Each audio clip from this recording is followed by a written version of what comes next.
C'est avec ce casque que Jean-Baptiste Gressin a servi aux côtés des Anglais dans la Royal Air Force en 1942. À 95 ans, il se rappelle des ordres comme si c'était hier. Yes, of course. By the left, quick march. Parce que c'est comme ça les ordres en anglais. Parce qu'on part du pied gauche, bien entendu. Ancien combattant de la Seconde Guerre mondiale pour les forces françaises libres, Jean-Baptiste Gressin est un évadé de France.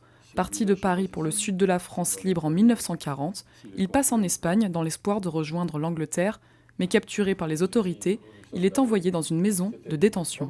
La difficulté était qu'au point de vue sanitaire, c'était vraiment très déplorable. Il y avait un siège à l'Artruc pour nous tous, de l'eau 1 heure par jour dans une petite cour de cette maison, et pour boire et faire notre toilette. Toilette est un bien grand mot. On était une 15 et à 1 heure d'eau, avec un robinet, c'est pas beaucoup. Après quelques mois, Jean-Baptiste Gressin réussit à se rendre à Alger, où un centre de recrutement des forces françaises libres accueille les volontaires.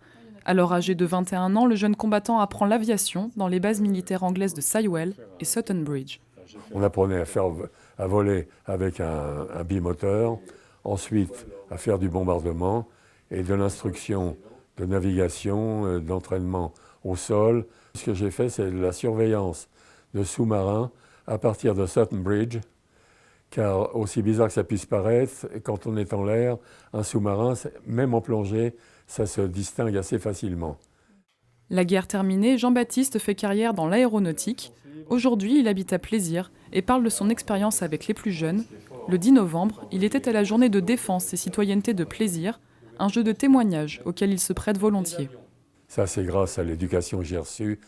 Pour moi, la France, c'est vivant et je suis toujours prêt à donner.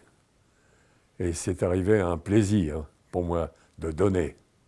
Pour son engagement, Jean-Baptiste a aussi reçu une dizaine de distinctions, les ailes de la France libre en Angleterre et la médaille de vétéran décernée par le ministère de l'Air britannique, orne encore sa veste, mais son plus grand héritage, c'est son histoire, un récit qu'il a cristallisé dans un ouvrage personnel afin de laisser une trace de son expérience.